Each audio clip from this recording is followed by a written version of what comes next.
Hello, everyone, and welcome back to more book readings with Cory.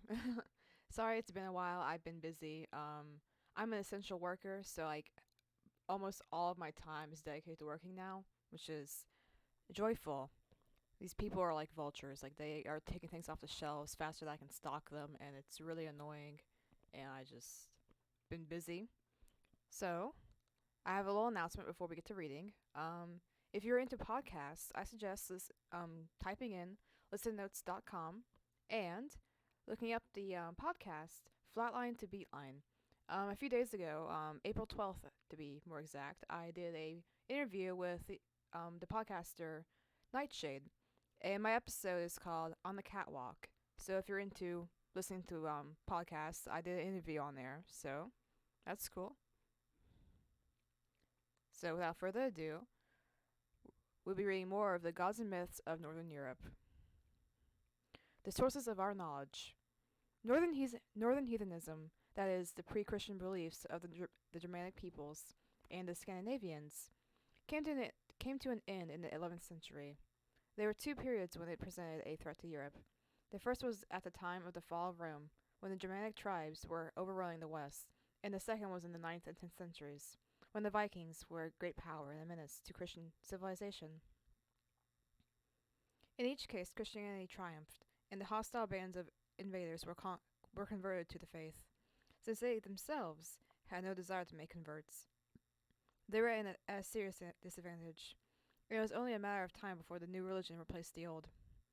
Before this finally happened, however, there was a period of 1,000 years in which the old gods were worshipped in the north. This is a long time, and the forms and practices of the heathen religion must have changed greatly during the course of it. We know that there was considerable variety among the religions of the different German tribes, who had no universal faith or church. Moreover, there were outside influences to affect the heathen peoples. First, the pagan Mediterranean area, secondly, the East, and thirdly, from the Christian Church. We must avoid the common error of supposing that the myths which we possess grew out of a fixed and permanent heathen faith, processed by the whole Germanic world. Not processed, possessed. The heathens themselves left few written records. Such restless adventurers were not the kind of people to sit down and scrap stories and poems on parchment, and indeed they did not know how to do so. A few wise men could carve runic letters on wood or stone or metal, but this process was not suitable for long and detailed records. The art of writing with a pen only reached the north with the Christian priests. Consequently, our written records from the heathen times come either from outsiders writing Greek or Latin, or from monks in Christian monasteries. One most valuable commentator from early times is the Roman historian Tacitus, living at the end of the 1st century after Christ. Since he was deeply interested in the Germanic way of life, and believed Rome should learn from it. Our difficulty, however, is to decide how far he and many far less gifted recorders of heathen beliefs and practices can be relied upon for accurate first-hand reporting. As far as the poems, stories, spells, riddles, and chronicles written down in the monasteries are concerned, they may have been recorded as much as 200 or 300 years after the conversion, and this allows the possibility of prejudice, misinterpretation, and deliberate editing when non-Christian beliefs are being dealt with, which comes in with the victor writes history kind of thing. Fortunately, it seems that many monks rejoice in the old stories and poems, and wish to preserve them. England has a great treasure in the form of the complete epic poem Beowulf, the tale of the exploits of a Scandinavian hero of heathen times. It was written down about AD 1000, long after the Anglo-Saxons were converted. So it is not free from Christian influence, but it contains information about the heroic past and the way of life in Northern Europe before Christianity was established there. Fragments of the other heroic poems remain, enough to remind us that our losses have been great. The prose sagas from Iceland have already been mentioned. They were written down in monasteries and are stories of the adventures and relationships of the early settlers there, at the time when most of them were heathen. The sagas are not free from Christian and romantic influences, and the modern tendency is to regard them as brilliant historical novels, rather than wholly reliable records of the heathen past. But the memory of heathen customs preserved in them is of considerable value. The sagas of the kings of Norway have recorded more information for us about pre-Christian traditions and the struggles of the early Christian kings to overthrow heathenism. Also from Iceland comes a collection of mythological poems about the heathen gods, which were written down about the 13th century, but must contain earlier material. They were they are unequal in quality, but contain some earlier but contain some poetry of great imaginative power. Without these poems, our ideas about heathen religion would be very different.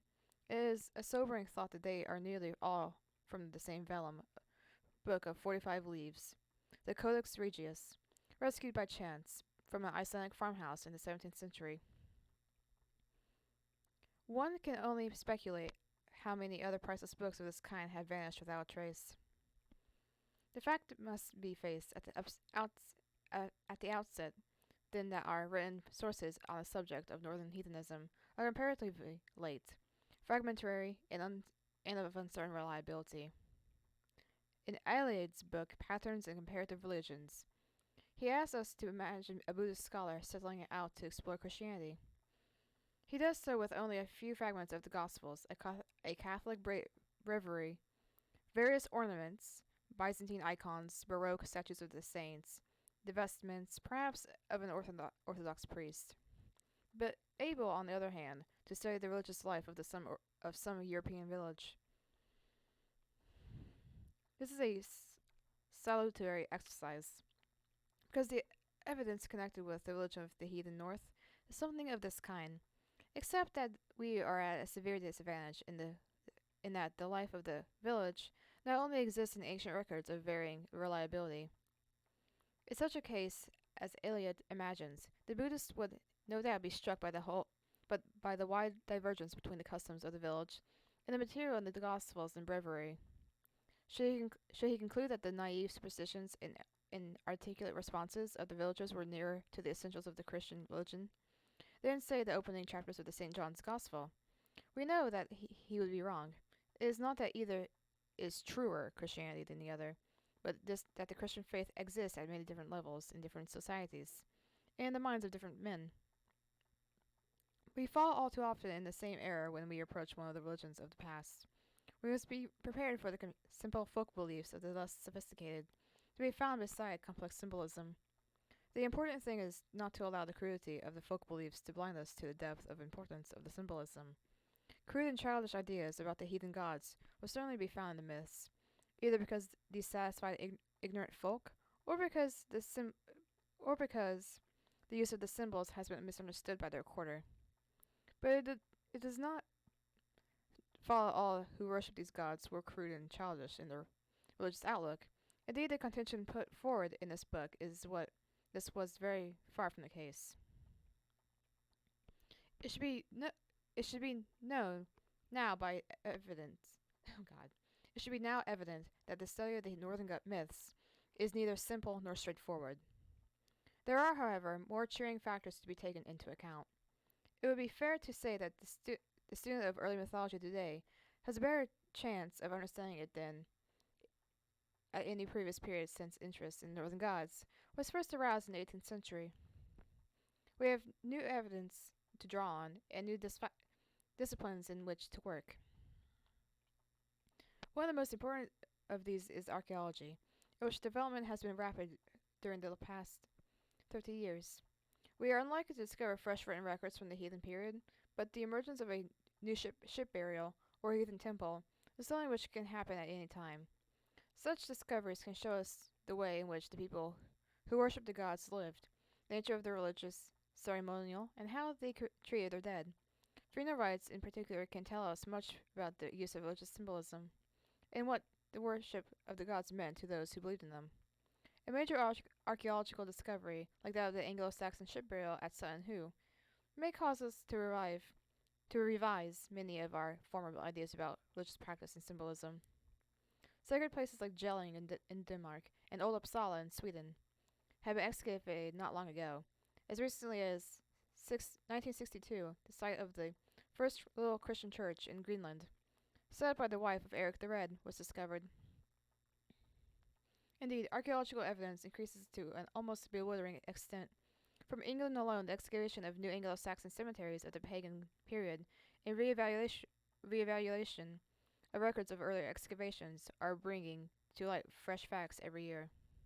There is no doubt that all of our resources are needed if we are to read archaeological evidence aright.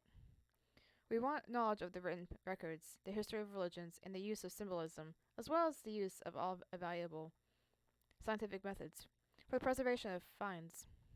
The effort is infinitely worth making, for a temple site of a royal grave, wisely excavated and recorded, can be like a voice speaking directly to us from the past. Other sources of knowledge are less dramatic, demanding the slow amassing of data rather than sudden discovery. Such sources are the study of place names, particularly of places named after the heathen gods, the study of religious symbolism, image, images of gods or monsters on memorial stones, or signs representing the gods, and again the study of early inscriptions in Latin or in runes. All these kinds of evidence need to be used with much caution, for it is tempting to base wild assumptions on isolated details. But if assessed prudently, such evidence can throw light on the past. And students of religion, too pedantic or cowardly to take it into account, cannot hope to make real progress. Moreover, there must be ready and generous cooperation between experts in different fields of knowledge if we are to make profitable use of the wealth of new information piling up concerning the pagan religion from which the myths emerged. Above all, it is fair to say that we are now beginning to understand better the true meaning of the myth because of the great strides made in psychology and the study of the human mind. Every age from that of Tacitus onwards has shown interest in the legends of the past. Each has been influenced in its approach by its own particular interests and preconceptions. At the closing of the 19th century, it was believed that the myths were essentially attempts to explain natural phenomena. Gods, giants, monsters, and demons who appeared in them were interpreted as standing for the sun and moon, wind, frost, or winter darkness, or for some manifestation of the natural world. The god Frey was a sun god, pure and simple. The monster Grendel in the poem Beowulf symbolized the dangerous climate of the Fens, bringing plague to the king's hall.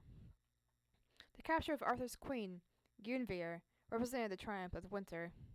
The weaknesses of this method as a universal key to mythology were well illustrated by Andrew Lang's brilliant piece of satire, triumphantly proving Gladstone to be a solar myth. When this method of interpretation went out of fashion, there was a great faith for a while in the study of folklore as a means of tracing the lost religions of the past. Popular beliefs still found among country folk concerning the old gods, like the idea in Sweden that the last sheaf of the harvest should be left for Odin's horse, were held to throw new light on the nature of the beliefs of the heathen times.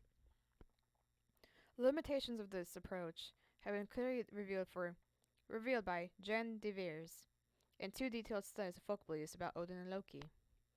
He was shown that popular folklore associated with an ancient god is just as liable to become one-sided, distorted, and simplified as are the themes of great poems retold in ballad form. A new step towards the understanding of myth was made when C.G. Jung showed how the symbolism of ancient legends was echoed in the dreams of his patients. In cases where they were quite unfamiliar with the tales, it became clear that certain symbols such as the dragon emerging from his den, or the climbing of a tree up to heaven, have a widespread significance for mankind. They recur in many parts of the world, in many periods. Our tale of Jack and the Beanstalk, for instance, is paralleled in Polynesia by the story of Hiram or Mwa, climbing to the sky. Jacob's ladder is echoed by the rite of the priest king of ancient Ur ascending the ziggurat, and by the magician shaman in Siberia, in our own times, climbing a ladder cut in a beech tree. The symbols are found in folk tales, in nursery rhymes, and in the imagery of poets, as well as in the legends of the gods. Such symbols may be borrowed in the first instance by one religious system after another, but the reason why they are retained and develop such vigorous life in the new context seems to be due to the deep appeal which they possess to the human mind. They express something of the desires, urges, and fears common to men of every age, to which, in Dr. Johnson's words, every bosom returns an echo. Thus it is that when we meet them in a legend or in poetic imagery, we experience immediate recognition of the rightness and power. This method of approach, like the others, is most dangerous if carried to excess. We must not assume that all myths have equal value, as some writers of junk will tend to do. Some have some have come down to us in childish or distorted form. Some have been copied deliberately by artists or writers, cannot be regarded as genuine myths expressing an inner experience. We must have the necessary knowledge of the sources and the background before we can attempt to assess and interpret the legends themselves. In a number of books on religious imagery, Marcia Adelaide has put forward an eloquent plea for the discipline of the history of religions, rather than the depth of psychology in interpreting the significance of myths. Indeed, the study of the history of religions has made very great progress during recent years. We now know much more than we did about the attitude of early peoples towards the supernatural. Thanks to the work of anthropologists in many different parts of the world, we can now contradict some of the dogmatic theories, which are based on insufficient evidence. We can no longer accept the idea that a universal totemism preceded the belief in gods and spirits, as Freud too rashly assumed from the work of early anthropologists like Taylor. We now know that totemism is completely lacking in the life of many of the most primitive tribes. The idea of an impersonal sacred force like the manna of Melanesia is apparently not the inevitable precursor of the idea of a god, nor is sun worship the earliest form of recognizable religion everywhere in the world. We have still so much to discover, but now it seems safe to say that at the root of religious beliefs there lies the idea of the sacred, of a power outside of man and greater than man. This may be embodied in many different forms, in sacred trees or stones, in the person of the divine king, in the mystery of the Christian incarnation. The instinctive sense of this power recognized in some form wherever men come together. However simple or complex their society may be, it proves to be the moving principle of religious beliefs. As our knowledge increases, it also becomes evident that certain patterns are present in the mythologies of the world. These can be traced in widely separate religions, widely separate regions, and at different ages of civilization.